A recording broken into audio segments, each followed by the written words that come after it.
Hey guys, today we discuss common assumptions about Teslas and about the people that own them.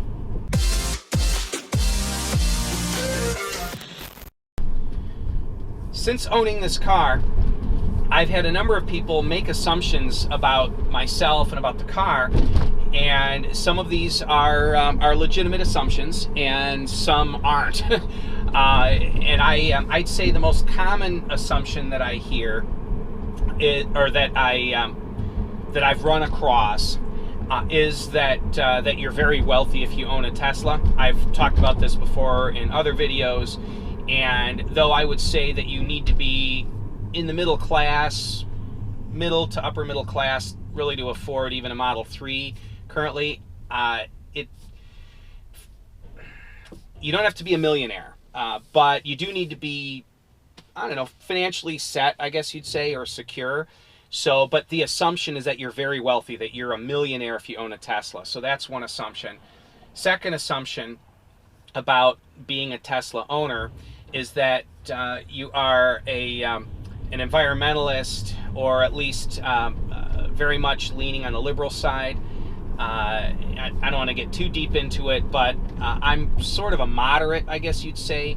I'm a little bit on the liberal side in some ways and on the conservative side in others.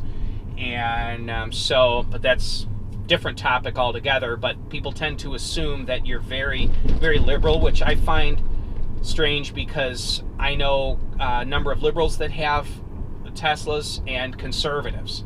It seems to really not be a brand that's not really favored one side or the other. I think that assumption comes from that the company is based in Silicon Valley, and that tends to be more of a politically liberal area. Also, the environment, and specifically, solar panels and electric vehicles, and that has been latched onto much more so by the liberal side from a political standpoint, from a political push standpoint, than the conservative side. So anyway, I know I'm going to get a ton of comments about that, and that's not what this video is about. But another assumption, and I'll just say this about the car, assumption about the car is that it's the fastest car in the world. Now, there's no such thing as a slow Tesla, I'll say that, but this is a long-range rear-wheel drive car. Their Tesla rates it at 0 to 60 in 5.1 seconds. That seems to be about right from the basic testing I've done, which makes it what I would call a quick car, and somewhat fast, but it's not super fast. It's about the same speed as a Civic Type R. I was looking at purchasing one of those as a weekend car. For those of you that know me know that I have a Civic Si, great little car. I chose the Si because it was 12 grand cheaper than the Type R, and I knew this car was just as quick. Or also the Focus RS, 350 horsepower all-wheel drive. It's about the same acceleration as this car. So, I don't know, it's quick, but it's not super fast. But people tend to assume that if you have a Tesla, you're going to be blowing away every Lamborghini you ever run across, and that's not really the case. The fast Model S, the P100D, and the Model X, the P100D Model X, those are the fast cars, and then the upcoming Roadster is supposedly the quickest car on Earth. We'll see if that holds up.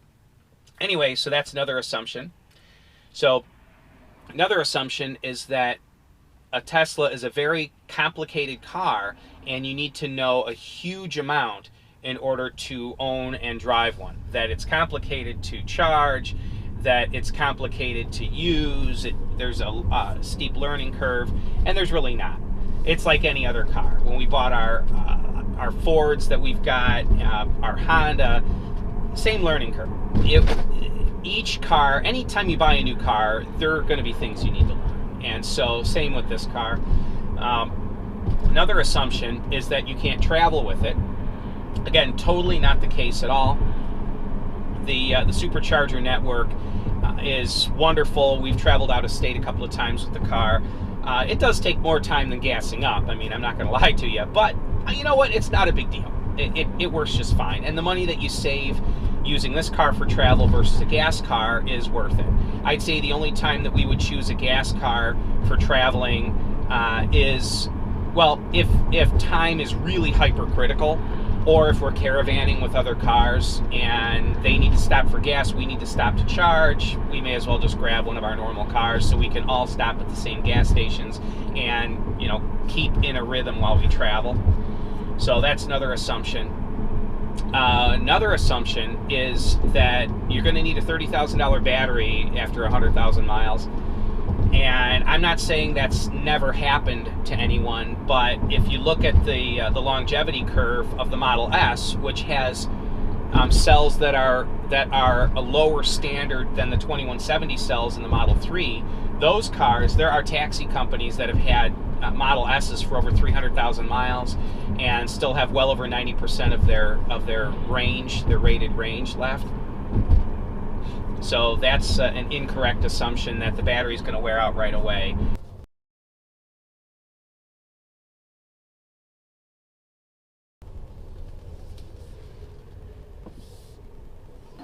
Hello, I'm number 2.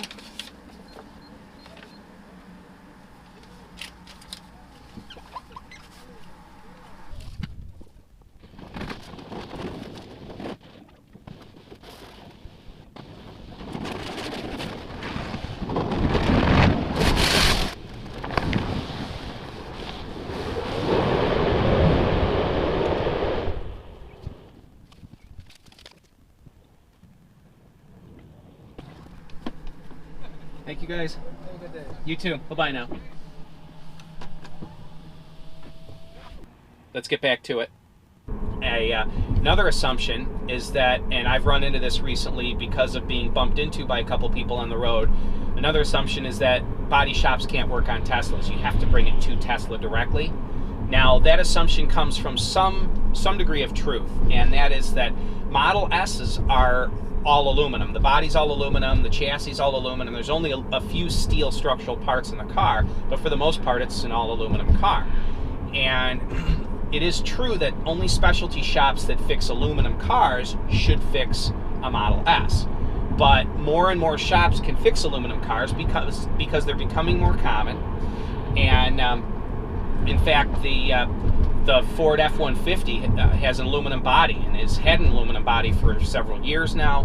And so most shops fix aluminum cars, or well, many shops fix aluminum cars now. Also, the Model 3 is not all aluminum. There are some aluminum parts on it, but it's more steel than aluminum, so it's not a big deal to have just a normal body shop work on it if it's a shop you trust. So again, yet another assumption that does not hold water at all. Another assumption that's incorrect is that the build quality is terrible.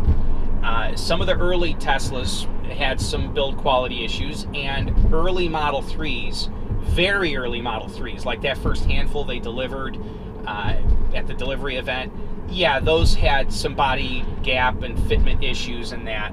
But my car is VIN number 9300 and something, and it's an early car, and yet the fit and finish of this car is really good.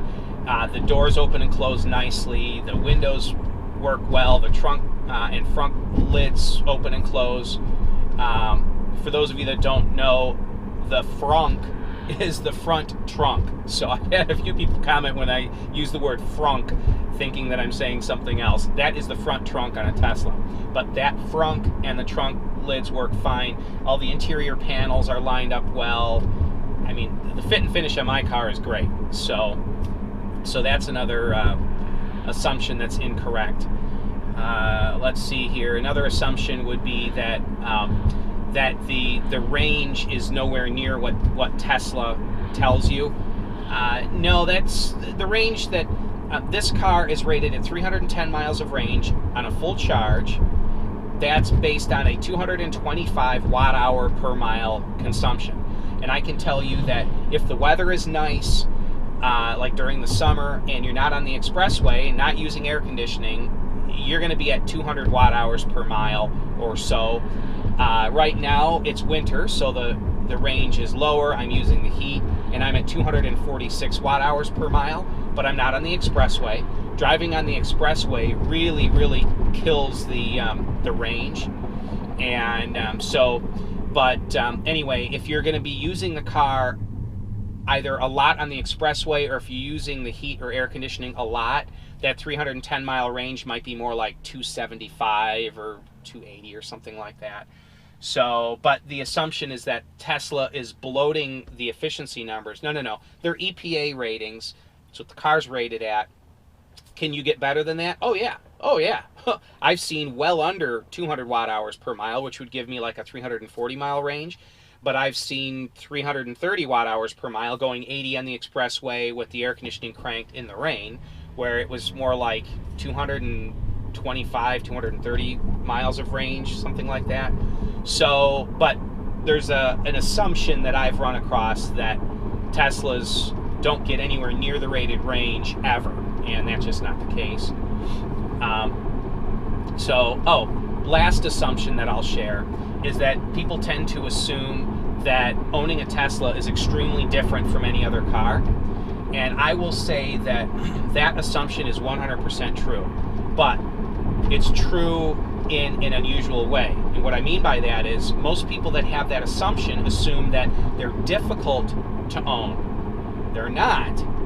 They are different to own, and they're better to own in most ways other than a gas car would be.